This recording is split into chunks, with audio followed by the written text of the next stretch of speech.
Maxed Out Man, helping you become the man you were made to be. Hey guys, it's Kevin Davis from the Maxed Out Man podcast. Today I'm going to be here with Tyler Schmoker. Before we get started, I want to remind you, go to maxedoutman.com, find us on all the socials. We're doing free challenges, courses, coaching. We have supplements. We have all sorts of stuff. So feel free to go over there and help us pay for this podcast. So, hey, Tyler is a retired Army Combat Arms senior non-commissioned officer. That's a big one. Former paramilitary advisor and strategic projects consultant to Fortune 500 companies. He's worked in the corporate security, strategy, project program management, and technology. Tyler is an avid alpine climber, super excited to talk about that too, an endurance athlete. He's also a founder and principal at Winsley LLC, a high-performance coaching, consulting, and advisory services firm. When the going gets tough, the tough choose Winsley is the tagline there. So, hey, man, thank you so much for coming on board. I'm super excited to talk to you. I'm a huge fan of the military. My daughter-in-law is in the Army, currently deployed, actually. Mm-hmm. And so it irritates her when I tell her thank you for your service, but thank you for the service you provided to our country. And it's something that I think a lot of us take for granted. So I know you're retired and all that, but I really appreciate that. Well, thank you for your support. Thank you for your support. So, hey, this is super interesting. Like, you have this, like, even with that bio, it's a huge resume, super interesting to me. And, this conversation can go wherever it will. But I'm super interested just kind of knowing your background, what that adventure looked like, how you got to where you are now, and kind of, what you spend most of your time doing, in the present. Sure. So I'm originally from kind of your neck of the woods, I would say. So I grew up in rural North Dakota, family farm. So grew up working kind of high school the whole bit. And then you have the decision to make, are you going to stay in farm and labor? Or are you going to run off and do something else? So as a young man that didn't have a whole lot of money and wasn't quite ready to go to college or anything like that, I signed up for the Army. So I was in the United States Army 5 days after I graduated from high school and, joined pre 9/11, and then things changed on 9/11. And so pretty much the totality of my nearly 21 years of service was pretty busy as far as operational deployments and training and those types of things. But I had a little bit of a unique pipeline in that, I made a decision after my first active duty enlistment to go into the National Guard so I could go to school and continue to serve on a part-time basis. And the reality was that given the operational tempo, it was pretty much full-time anyways for about the first 9 years that I was Right. in uniform, and trying to get in semesters here and there. And then eventually saw an opportunity to do paramilitary work. I'd seen where, like the Iraq War and to Afghanistan to a lesser extent, I'm sure that back during that time, you heard a lot about the Dick Cheney connection to like Halliburton and KBR and Blackwater and the privatization of the war business. And so as a young soldier, out in those operating environments, I, of course, saw that as well, both on the services side and then on the paramilitary side.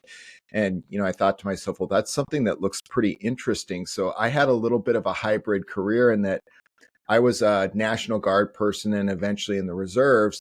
But a lot of the time I was getting excused absences, or I was doing my 1 weekend a month and 2 weeks a year. I was doing those in large blocks so I could get the credit for the time and support my unit. And then they were willing to excuse my absences. So when I wasn't there on a part-time basis, I was basically off doing the same thing in a different set of clothes and working as a paramilitary overseas. So kind of an interesting background where it gave me some context and continuing to leverage skill sets that I'd learned in the military and support, U.S. government activities. And at the same time, I started to get a better sense for the business of operations and cost considerations and contractual considerations and client relationships and a lot of those other things that I think a lot of military folks that stay in full time, they get out at their 20 years or 20 plus years.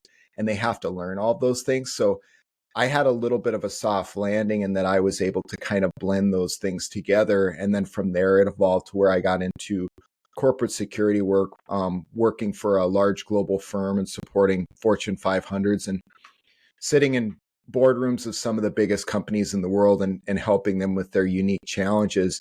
And then eventually I decided to spin it off and do it on my own. So I bring a lot of that, strategic military plus Fortune 500 know-how now to entrepreneurs and smaller to mid-sized businesses at a price tag that they can afford.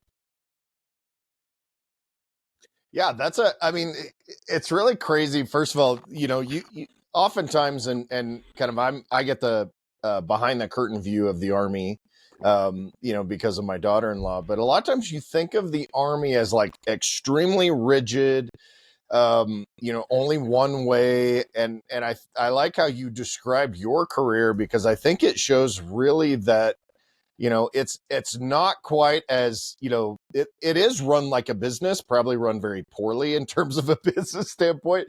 But Right. I think that does show that there is kind of this different pathway, that can be taken in that scenario. Yeah, I mean, I say it all the time that the United States Army is, if not the oldest, perhaps one of the oldest functional corporations in the country's history.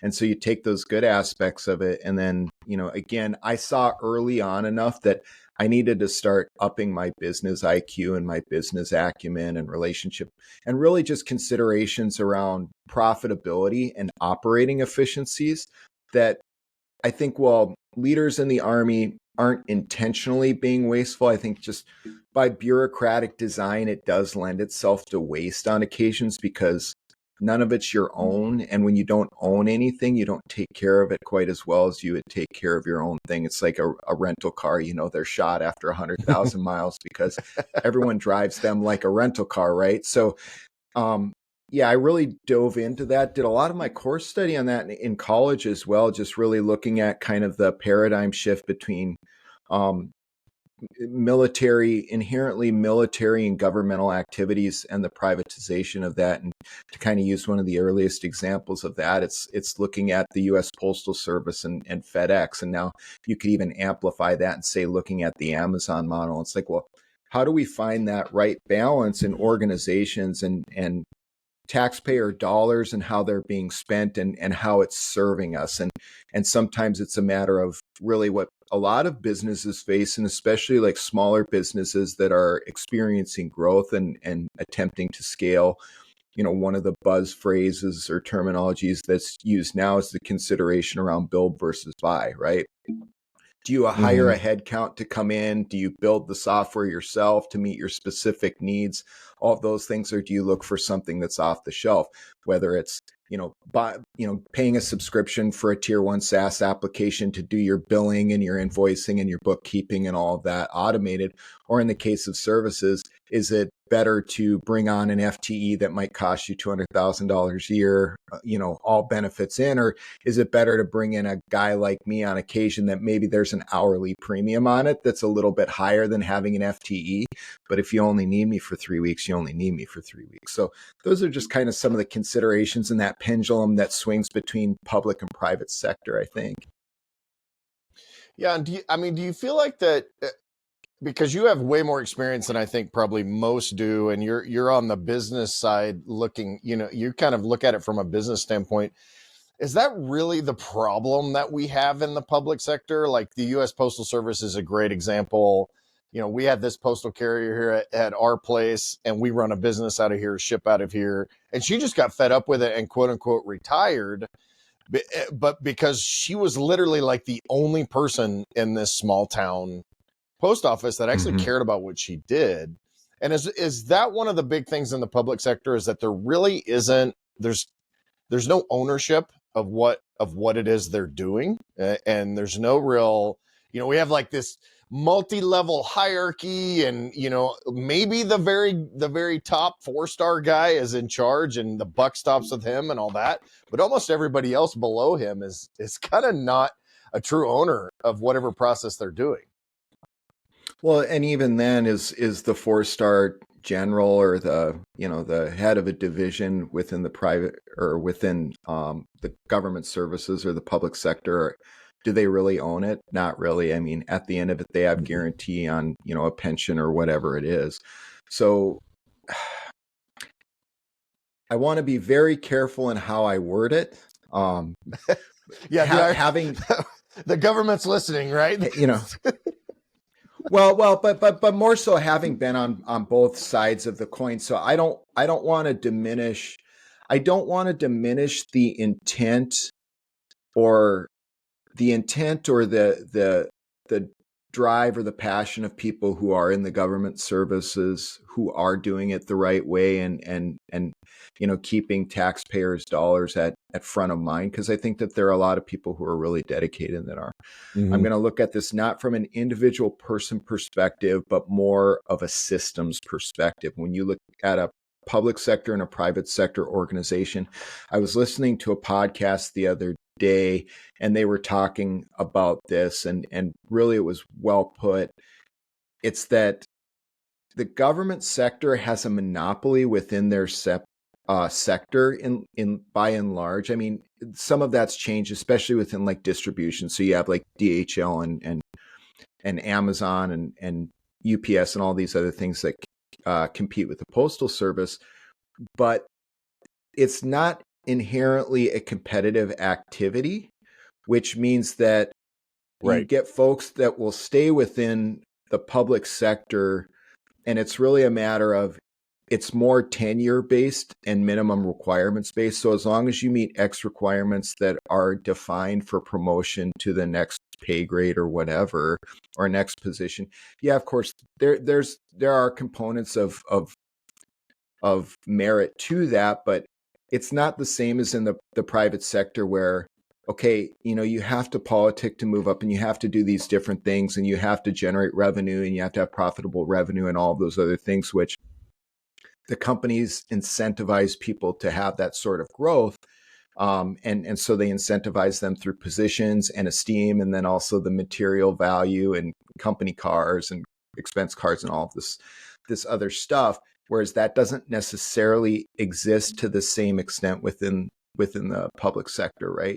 So the private sector does, I think, prompt talent a little bit more and competitiveness that doesn't exist.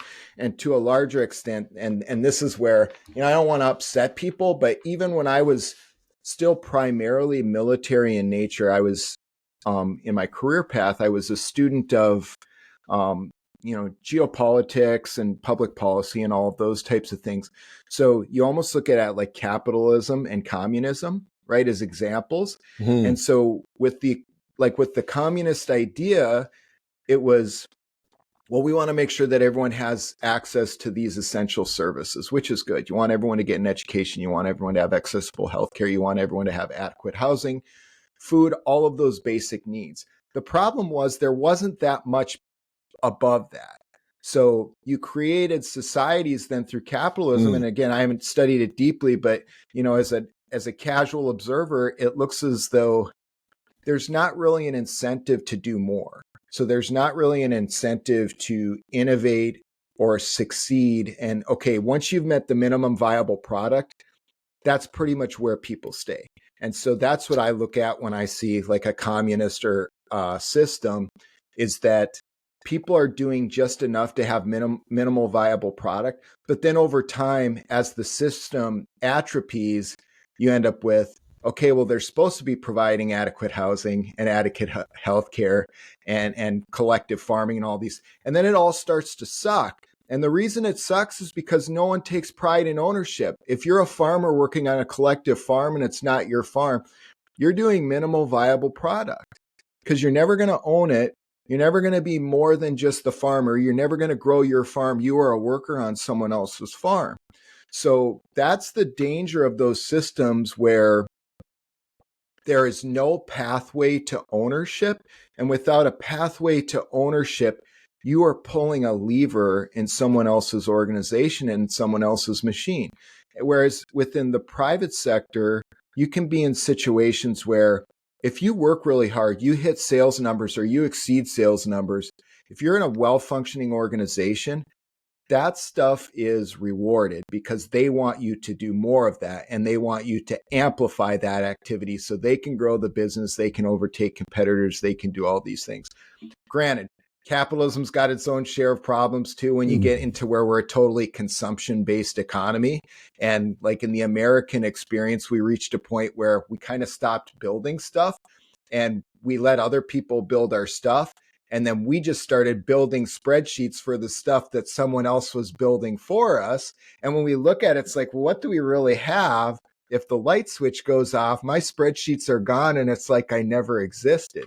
So now when you look at deglobalization and some like the changing trade relationships with China and global instability with like the Ukraine war, it's creating a trend now to where we're moving back to reindustrialization and onshoring some of those manufacturing capacity and some of those things that we lost. And granted, a smartphone that's made here in the United States is probably going to be a lot more expensive than, before we reindustrialized. It might be a $2,000 or $3,000 phone.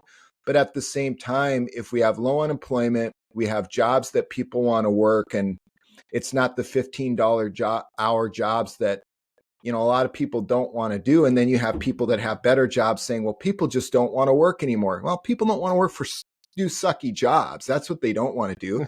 So let's leverage our innovation and our technology know-how to where we can automate some of that stuff that we don't have enough people for already. We have a $400,000 or 400,000 worker deficit now, and with demographic collapse, that's going to be like 900,000 within the next 20 years. So it's like, let's automate and innovate our way out of those crappy jobs that people don't want to do that are easy to automate. And let's create more skilled jobs. And even if that means we have to pay $3,000 for a phone that used to cost $1,000, if people are making a good living, it works itself out. At least that's my opinion. I'm sure some economists would disagree with me, but Yeah, I mean, I'd love to delve into that more because I think first of all, this is a different direction than I thought this would go, which is awesome. But sorry, I was thinking as you were describing, no, like I love it. It's super interesting to me. I say on this podcast a lot, like a lot of these conversations for my own edification, and I'm just great that other people listen along because I think it's very educational, entertaining, and we'll wrap it back around. But the thought occurred to me that the government literally invented the everybody gets a trophy mentality. And that's kind of, that really de-incentivizes most people in order to do things. Because in the private sector, I'm an entrepreneur, been an entrepreneur for 25 years. So I'm almost solely responsible for, and sometimes it's good. Sometimes like last night, I'm not sleeping as well as I did the night before. But like I am incentivized because I own what I'm doing. I own the procedure, I own the tasks, and I own the rewards. And even as an employee, when I have employees, I can incentivize my employees to take ownership of that through monetary rewards and through, emotional rewards and growth and all those recognition things. For eventually recognition for esteem, yeah. all of those things. Basically, you're playing to the Maslow's hierarchy of needs, right? I mean, that's what drives people, Right? And some of them weight different levels of it more heavily. Yeah. And I think the challenge with the whole everyone gets a trophy thing is that you're rewarding something, you're giving a reward for something that didn't require any work, right? Which is counter, I think, everything we are as humans, right? Because we're built to work. But then if we get rewards for not doing any work, even the minimum, then we're de-incentivized. And so it's like, I don't have to do anything to get this. So why would I do that? And I think that culture exists in a lot of different ways. But I don't really know the answer to that other than to stop giving everybody a trophy and actually go back to keeping score. Right. Well, yeah, I mean, that can certainly exist, whether it's through different legislation or to a much larger scale, the government systems that are in place within a country. And really, that's even true within corporate structures in the private sector. If you have something that really has no semblance of accountability and it's basically a flat reward structure, which is basically you get a stipend and a ration. I mean, that's not really a performance rich environment. I mean, you might have rare people within that are so intrinsically motivated that they're going to do their best all of the time, no matter what. I think that exists on every corner of the world, but there's a higher probability, and you start to look at the middle of the bell curve and the people that aren't on that leading edge of being a self-starter. A lot of people are just going to do the bare minimum. They're going to go home and that's it, right? Yeah, 100%. And to your point about automation, I think that's what McDonald's is always the forefront of innovation and automation, and that's how we got to where we are with that. But I'm sure you've seen, I think they're called Cosmic MC, this new automated restaurant that they have, which essentially is AI powered, has one or two employees running the entire store. There's no dining room. It's basically takeout, I think, or drive through. But and I think that's to your point about automating. I'd love to hear your thoughts on that. But one of the things that I found so genius as a marketing guy is that they have spun this from a marketing perspective, because they've taken something that would ordinarily be like, oh, we're replacing humans. And they've created, it's like got this very sci-fi futuristic theme around it. They literally wrapped what would normally be a detriment. And they're like, oh, come to our very cool futuristic, restaurant, and forget the fact that no humans are here. Right. So I think that seems to be where we have to go. Well, we have to. I think the argument, I mean, it was a few election cycles ago, but I remember there was a lot of discussion about the automation cliff. And so they're worried about truck drivers, right? As kind of the big ones. It's like learn to code was the big thing. It's probably 10 years ago now, right? But they need to learn to code, right? Because, all the self-driving trucks are going to put all these truck drivers out of business. I mean, the reality is, though, when we look at our systems, and I'll get to the biggest one at the end, but shipping our stuff around the country is super expensive, and it makes stuff more expensive for consumers. We should be leveraging our waterways more. We should be leveraging rail more. And in instances where we have to use self-driving for the lower risk parts of a trip that aren't the last mile in complex urban settings, but it's getting stuff from Fargo, North Dakota out to you, why can't that be self-driving, right? To where it lowers the consumer cost. And so that's one component of it. And the other component is developed countries need to get over the myth about where people are losing their jobs. Because the reality is, as I said a little bit ago, we already have a 400,000 worker deficit on jobs, because the largest generation in American history, the baby boomers, they're in the midst of retirement now. About half of them have retired, and the other half of them are on their way out. And a lot of those folks, just because of, economics, et cetera, they've maybe delayed their retirements, but they're now reaching a point where they're going to divest. They're not going to be part of the major consumption part of the economy anymore. People don't buy as much when they retire. They're going to retire, go where they're going to go, and enjoy the rest of their life. And it opens up positions. Now you have to think about that, though. Gen X generation is a much smaller generation, so they can't even fill those positions in its true form. And you have to consider that a lot of Gen Xers, like I consider myself an elder millennial or a young Gen Xer, depending on how you slice it or dice it. But a lot of us, yeah, you guys are like the multiple personality generation, because no one knows when. No one really knows what the millennial time. Like I'm a full on Gen Xer, so mine's a little bit better defined. Yeah, so I kind of fall in the middle, and then I probably a little bit of a skew of where I grew up makes it lean a little bit more Gen Xer than millennial, just because of like social dynamics. But the point is that you don't have enough people in the upcoming generations. And so again, this is like a real numbers problem. So when I hear people say, and it turns into a generational argument and a sniping contest in a lot of cases about who's lazy, who's entitled, who ruined the planet, all of this. And we could go in circles on and on and on, depending on who the audience. But at its core, the reality is There aren't enough people to do all the things the way that our system is currently built. There aren't a lot of Gen Xers. There are more millennials, but there aren't very many Zoomers or Gen Z at all.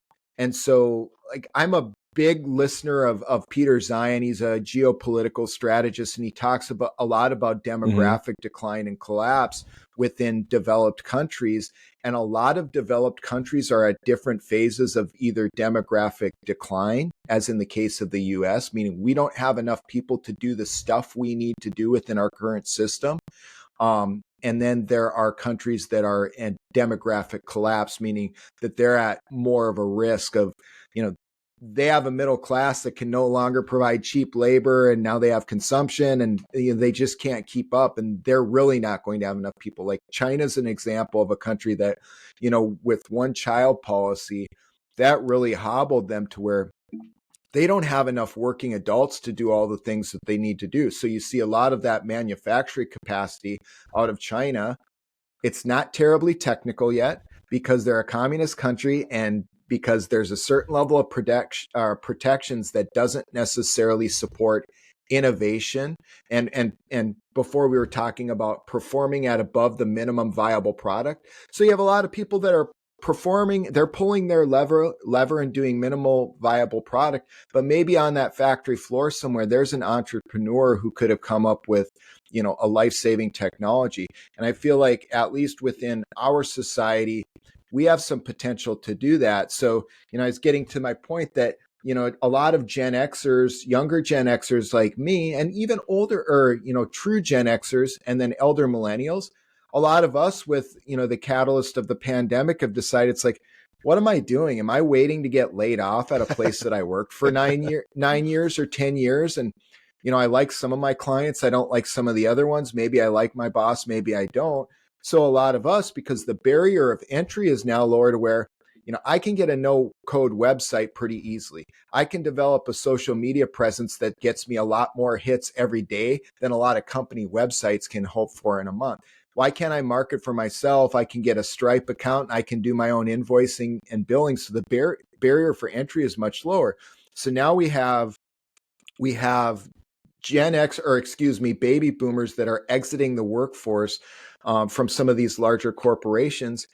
And the generation that's supposed to replace them got sick of waiting, right? So we started our own businesses, and now we're doing our own things. And then we have this younger generation that's coming up that they have their own different values, and it's not purely around money, it's around purpose. And are they doing work that, supports social, supports social equity, access, success, all of those types of things, community-based companies that are supporting the betterment of humanity. So I see automation as a good thing as long as we kind of keep a handle on how we're developing generalized AI. Because the last thing I want is a AI that's strapped to the Boston Dynamics robot with a machine gun on it that's a lot smarter than me. Of course, I think that's like the worst case scenario that everyone's afraid of, when you have AI that now has a hardware instrument to decide, hey, these meat robots, they're a lot dumber than us, and they continually screw things up.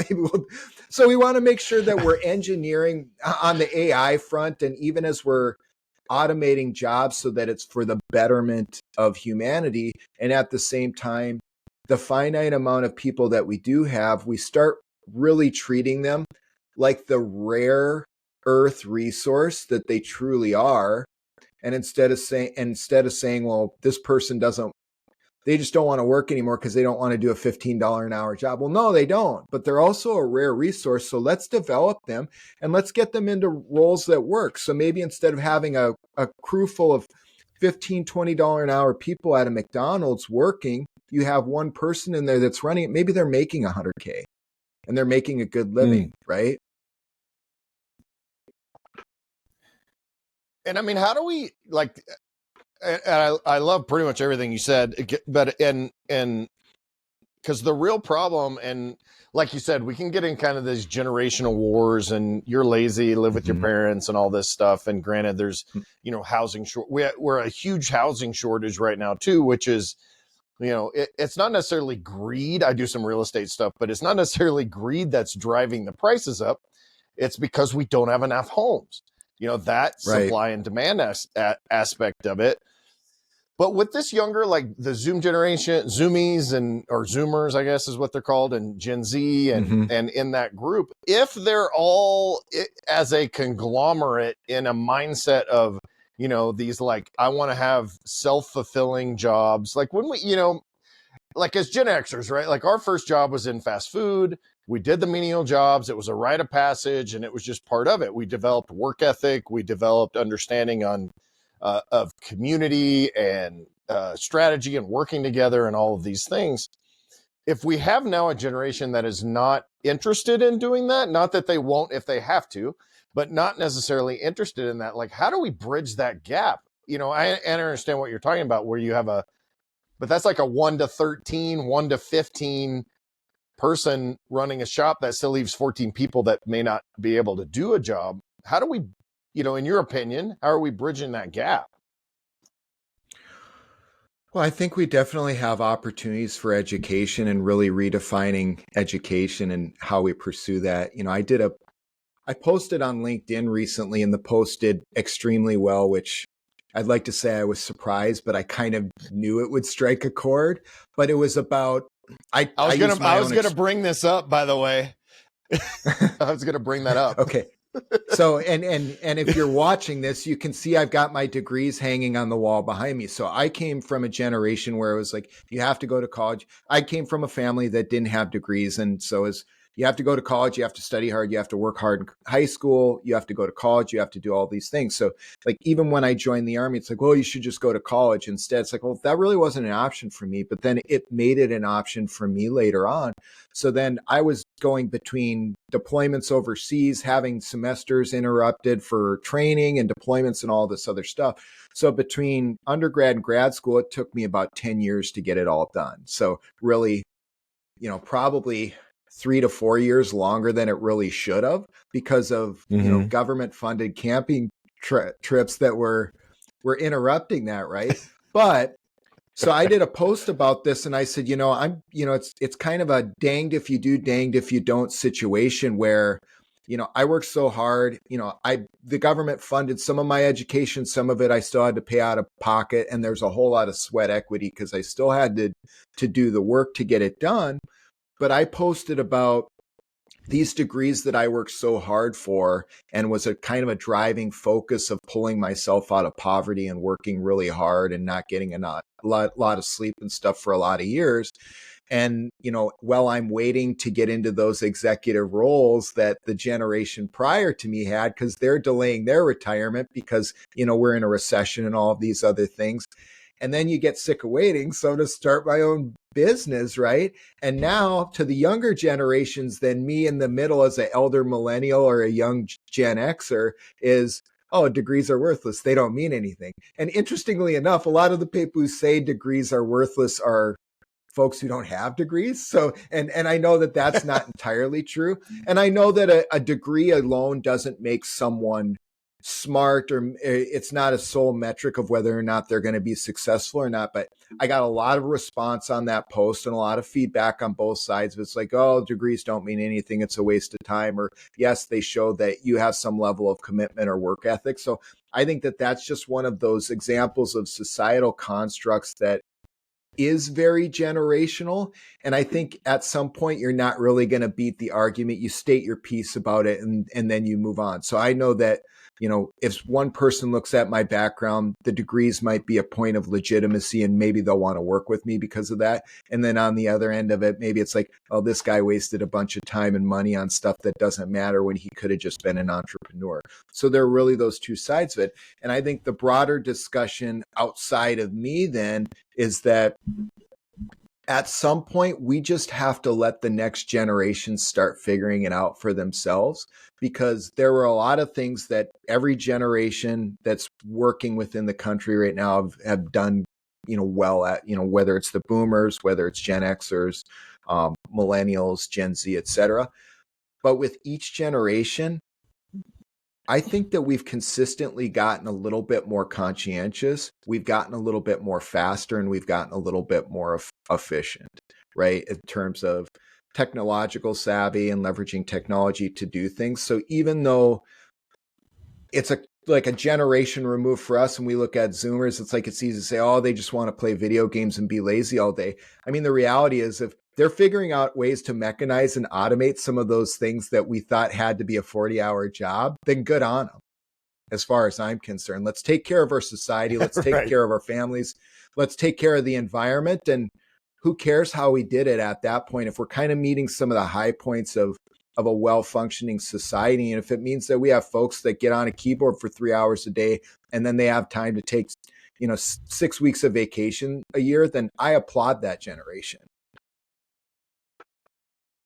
Yeah, I mean, it's not necessarily a bad thing, right? I think the challenge is as a country, making sure that the ones that have figured that out are leading the ones that haven't figured that out, and lean more towards the I don't want to work at all. I do want to sit in my basement and play video games all day because I'm addicted or whatever. And obviously that's a relatively small percentage. I think depending on who you ask, you'll get a different answer to that. But to your point about doing, getting a degree, I actually have 2 degrees, and I did work in my field. I have a degree in exercise physiology, and I did work in that field, and I'm adjacent to that field now. But I think the irony, something that just occurred to me as you're speaking about this, is that as the older generations, I almost think we try to make that decision for young people, which just perpetuates the problem, overall. Because like if I didn't come from this kind of thing, and I didn't treat my kids this way. One of my kids is a paramedic, went to kind of what would be a trade school, but she's in pre-med now. So she actually wants to be a neurosurgeon or study neurology. And so she went that direction. The other one they were both homeschooled, but the other one just decided that wasn't for her. She went for like a semester, and I was totally okay with that. Like, let's take and we took the entrepreneurial approach, what I call the entrepreneurial approach education. And I even did this in my own, when I went to college. Like, I never went to class. I have great retention. I would just figure out what needed to be on the test. I learned the material. I took the test, and I graduated with like a 3.9 something. And so like, I took that path of least resistance. Like, what's the bare minimum to learn the material and get the degree? But one of the things I see now is that we can, I think hopefully as a society, we're seeing more trade-based education being valued again. There's, Micro talks a ton about this. We spent several years in my world around welders, fabricators, painters, plumbers, all this stuff. So I kind of live in that world too. And to realize that AI and automation is still a long ways out from being able to walk in your bathroom, look at what's there, and get underneath the toilet to fix your problem, right? Like, so we're still going to need those kind of jobs. And so I think but I was just thinking that we're doing a disservice as the older generation by continuing to tell young people that get out of the parents' basement, just go to class, even though you're going to go for 3 years and have no idea what the hell you're doing, and just do it. Right. Right. Well, and then also, the term that I think every generation, it's almost like a running joke at this point, but it's when I was your age, right? It's like, when I was your age kind of tends to be a little bit discouraging to the next generation. And it's no different than being a corporate leader or a military leader or a government leader. At some point, you need to get out of the way and let people do for themselves, and not necessarily getting out of the way in your position. Although sometimes I think there's a time for that as well. Sometimes people just need to move on to the next thing, and if they've atrophied in a role, but get out of people's way enough so they can kind of figure out what it is that they want to do. And I think that as a society, even from the point where we're bringing up our kids and we're developing our young people and getting them into the workforce and training and mentoring and developing them, if we can get better at doing that, I think we're going to see a lot less people that are in their mid 30s to early 40s saying, oh, I'm quitting an executive job because I absolutely hate it and I don't want to be here, and I'm going to be an entrepreneur and I'm going to start marketing it on social media, because that's happening at a breakneck rate. You can't look at the LinkedIn feed and not see that happens. So you have to look at what's the root cause of why that happened. Well, in a lot of cases, people were forced into career expectations that they didn't really have within their own heart and in their own mind for themselves. And they did it for 20, 25 years. And then they looked at themselves one day and said, the world has changed and what am I doing? Right? Mm-hmm. Yeah, this is supposed to be fun. And I almost think in the corporate environment, if we could figure out a way to allow employees to be entrepreneurial as an employee, we Max Out Man, with what we do here, we primarily focus, like I'm an entrepreneur, we focus a lot on entrepreneurship and business owners and that kind of thing. However, we also recognize that first of all, not everybody should be an entrepreneur and not everybody is equipped to be one, even though everybody thinks they're equipped to be one. Or everyone calls themselves an entrepreneur when they don't really want to do something else, right? There's that tendency. Yeah, it's like, I'm an entrepreneur. It's like, no, you're just unemployed. Right. But like, if we could figure out in the corporate world how to help people to have an entrepreneurial spirit, with honestly all the bad things that come with being an entrepreneur, right? Like, I have the security that someone else is paying me, being able to be productive, being able to take ownership, and all of those aspects of being an entrepreneur. Because again, and I'm in a lot of different industries, and I always try to point out, like, you're not necessarily an entrepreneur, you're just a small business owner in that case, or you're an employee, and that's totally fine. Right? Like, you're providing for your family, you're happy. You don't have to then like go off the deep end with entrepreneurship. But I wonder if there's a way for us to bridge that gap and get that into our corporate culture. So, I think that there's definitely benefit for individual workers and aspiring professionals through whatever channel they decide to take in their life, whether it's public service, private sector, or an entrepreneur business owner. Optionality is so important to have, and have those things that you do outside of the thing that you do. Like, again, I use LinkedIn quite a bit because that's where we met, right? Connected through LinkedIn, yeah. But you see it all the time where people, at least who are perceptually successful, some cases maybe you can't validate that, but there's a lot of discussion around having multiple revenue streams and really having optionality. And I agree with that wholeheartedly.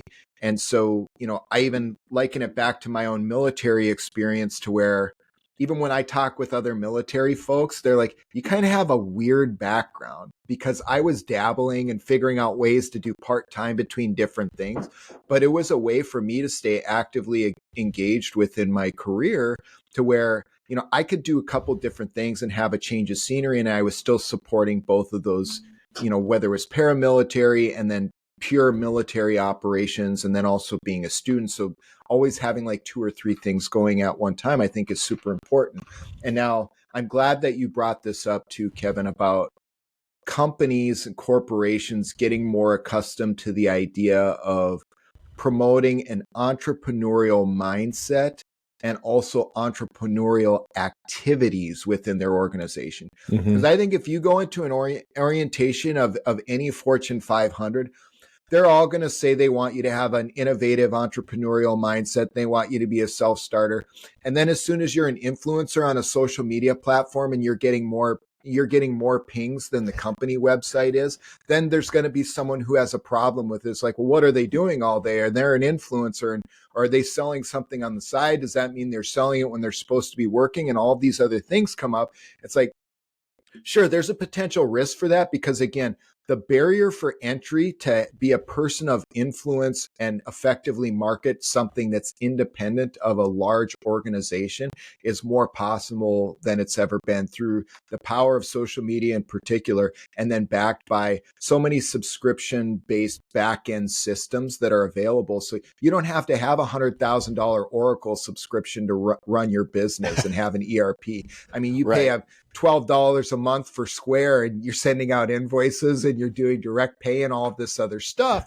And so I think companies need to get accustomed to that idea that individuals that are talented and driven don't need you as much as they did 10, 15, 20 years ago. Because if they're truly that savvy, they can figure out the back end and scale that on their own. And in a lot of cases, they can market more effectively. So I think that companies that are going to be more successful as the gig economy starts to grow and the idea of having side hustles and multiple revenue streams starts to grow, and they want to have and retain talent, particularly in like mid-management and executive roles who, I mean, they're limiting themselves from a certain part of the talent pool that's just like, no, I'm going to keep my social media. I'm going to sell this thing on the side. I'm going to do coaching on the side, whatever. It's like, and there's going to be people that it's either going to be, you can like it or lump it. And in some cases, you have people, like me who eventually exit VP roles because I want to have a little bit more creative freedom to do what I want to do. So companies that are going to be forward looking in that regard and maintaining a broader talent pool, I think that they're going to be more effective at incentivizing some of those side efforts. Obviously, they need to protect their own business interests, and they can't have things happening that are contrary to their business within employment agreements and all of that type of stuff. But doggone, if you've got an influencer that works for you and there's an opportunity for you to incentivize them dropping your brand occasionally and saying, hey, I work here and they're great, and we did a litter pickup in the park today, that's going to get a lot more hits than your website's going to get visits in a month. Most likely. It's like, so why don't you take advantage of those things? I was going to say the exact thing, right? Like if I've got an employee that happens to have 1 million followers on Instagram, and she or he happens to, there is an adjacent demographic that fits our business. It's like, all right, so here's your salary, here's your commission. Oh, by the way, we'd like to hire you as an influencer as well to rep the brand that you happen to work for. And like, dude, because they're so afraid of that, and granted, maybe you have maybe you have someone that's an influencer in cosmetics, she's doing makeup tutorials and stuff like that. And we sell brake parts, like it's a little bit of it's more of an adjacent thing. But if you say, okay, who buys brake parts? Men. Like there may be an opportunity there to then say, okay, well, would you be willing to do this kind of content for us? That would be adjacent to your own influencer brand, adjacent to our brand, and be mutually beneficial. And oh, by the way, we'll, add a bunch of salary to what you're doing. I think, to your point, one of the things that we figured out during the pandemic, some companies figured this out, and some companies just completely blew it. Right? Like we had this work from home culture. People were still very productive. And then so many companies, they're sitting on like, $50,000, $100,000 a month leases on a big building that some of them figured out, hey, we don't need this, which actually kind of hurt the commercial real estate market. And you can kind of see how that happened. But other companies were like, well, everybody's coming back to work 40 hours a week. And if you don't, you're fired. Right. Like, so that's definitely not, you can see how these companies are just it's like steering a cruise ship versus steering a dinghy. And it seems like we're just very slow to react. Well, and by the end of it, you're going to have a situation where no one's going to work in an office. Maybe we won't see it in our lifetime, but that is going to happen. We get pretty woo-woo on this, but we are emerging on a singularity. Like at some point, we are going to be at a singularity, and I don't want to make it sound like I'm a foil hat person. But if you think about it for context now in the information age, I mean, we're essentially non-integrated androids now. We have our phone on us all the time. We have a supercomputer that we're tied to, and some of us more than others, particularly those of us like you and I who are in the multimedia space. We have times we want to make sure we want to push out content. We're using that for our client funnel. We're communicating with them on emails. I do 99.9% of my consulting and billable hours. It's as a remote type of situation. And so, I mean, I'm effectively a cyborg already. I need my phone every single day. And if my phone goes down, it's not because I'm a teenage kid and I'm on social media nonstop, but I do leverage social media as a strategic communications enabler. And then I'm also using a lot of other business tools that allow me to do things that a consulting firm couldn't have done with 5 or 10 people 10 years ago. And so that's Right. just kind of the reality of the situation. And the way that we office and house people are no different. There's, for the rest of our lifetimes, for sure, there are going to be jobs that are require fine human motor skills and those types of things. But let's get to a point where we're actually automating the things out that just really suck, that nobody wants to do, instead of having it be a finger pointing battle about people are just lazy and don't want to work anymore. And when I was your age, it's like, some of these jobs just suck. And as the richest country in the world, there's no reason that we shouldn't automate some of those jobs out. If we have a job that takes 10 people to do, but we can automate it down to where it's one person with automation, and that person's making $100,000 a year. And P.S., by the way, the numbers show it. We don't have enough people to do all those jobs anyway. Like, if we keep talking about people just don't want to work anymore when the numbers are clear that there aren't enough people, it's an exercise in insanity. Right. Yeah. 100%. Yeah. And it's just a crazy time for us to live in, and a crazy time to know like where we're going, and like what our ideology is around work. And I think for the most part, as humans, I think we're designed to produce, we're designed to work. And so figuring out how to take people from where we are now, which is kind of in this weird transitionary generation, to where it's like, oh, well, I can get rich on social media doing my makeup, or I could go work in a job that sucks. And which one would you choose? Like, most people would not choose that. But yeah, I mean, I have my phone on me all the time. It's on do not disturb right now, but you and I are meeting for the first time and having a great conversation over the internet, right? Voice over IP and all of those things. And it's funny because I literally all day yesterday, I was building funnels. I was doing Zapier.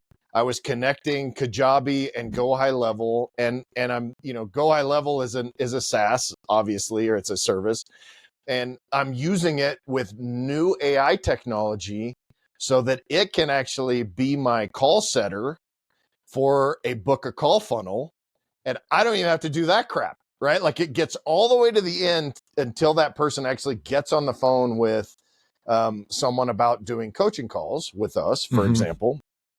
And like, that's the perfect opportunity. How many people would need to have back in the day without using, ad-based funnels that drive these, and right now I'm going off a tangent, but like, we're using Facebook Insta forms. So a customer can fill out that form.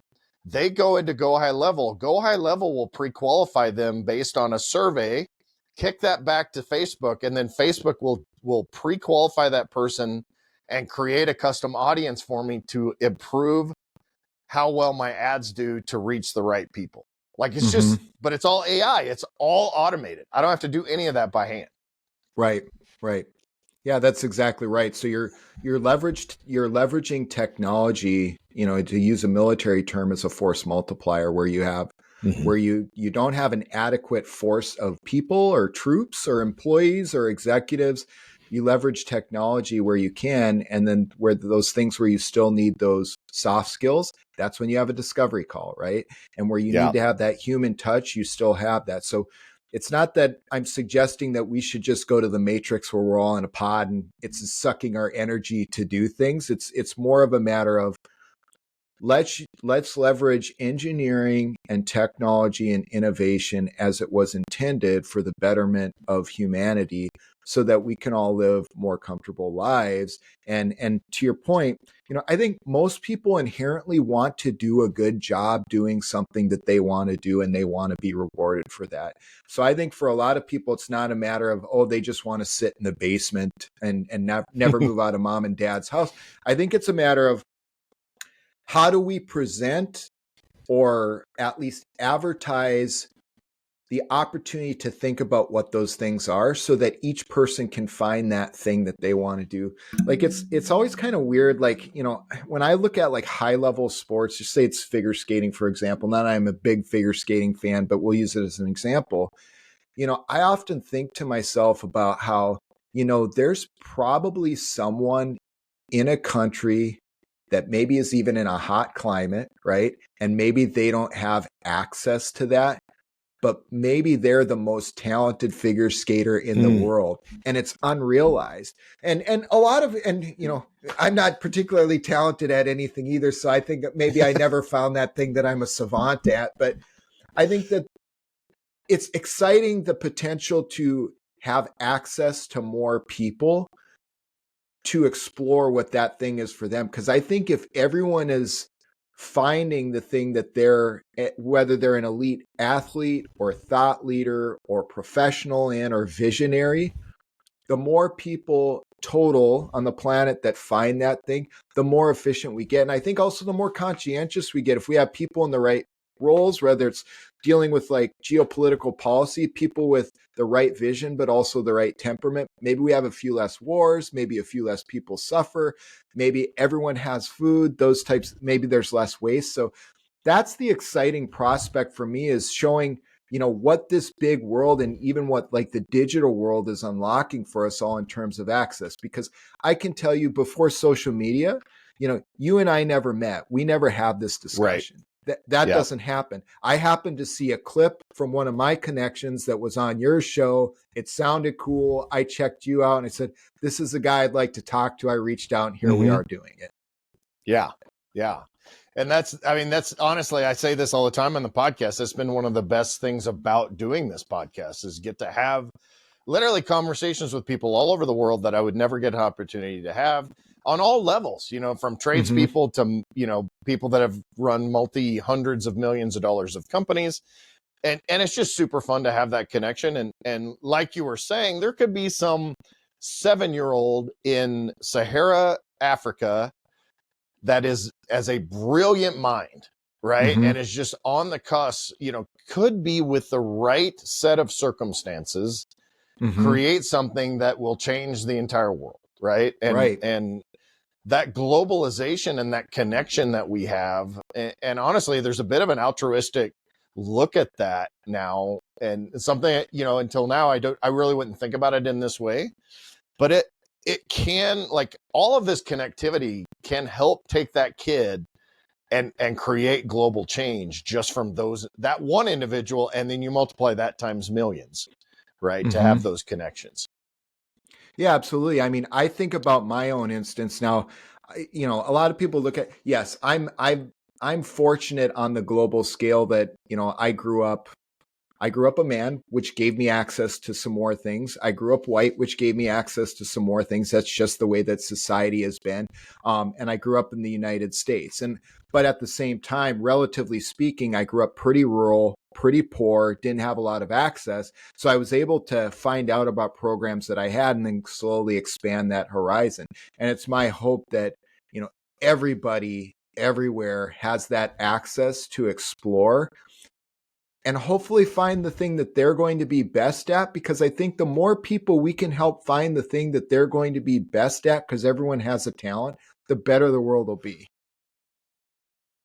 Yeah, I love that. And I think honestly, that's a great place to kind of wrap up this discussion. And, I don't know that we decided that we were going to have a discussion on global economy and the work environment and all that, but it's been super interesting. I actually have a list of things I wanted to talk to you about. So we're going to have you back on another episode, but I think that it's super interesting. And, honestly, I think bridging that divide between, old guy like me, I'm 51, Gen Xer, like back in my day, we didn't do these things. Both of my kids, learned work ethic from me, and they work really hard, and but they take an entrepreneurial approach to life. And so I feel like that kind of bridges that, but I want to, people like you then continue to help foster that, not only people older than you, older than me too, but then the younger generation, and help to bridge all those goals. And hey, how do we find out more about you? Obviously, we're going to go to LinkedIn, but how do we learn more about Winsley and everything you're doing? Yeah, LinkedIn is the best place for me and Winsley. I'm running lean and mean right now. I honestly haven't even had a need for a website yet. So until I have a need, I'm not going to invest the capital in it. So that's just kind of a sign of changing times, to be quite honest with you. Or I guess if one day LinkedIn gets aggravated and boots me off, then maybe I'll have to polish up the email list and get a website. But for now, that's the best place to find me. Okay. Awesome. Well, Tyler, I really appreciate your time, man. I appreciate everything that you're doing right now, and I look forward to having you back on. We'll talk again. Yeah, thanks so much, Kevin. I'm looking forward to it. If you're looking to really maximize your life and become the man you were made to be, head over to maxedoutman.com and get your journey started today.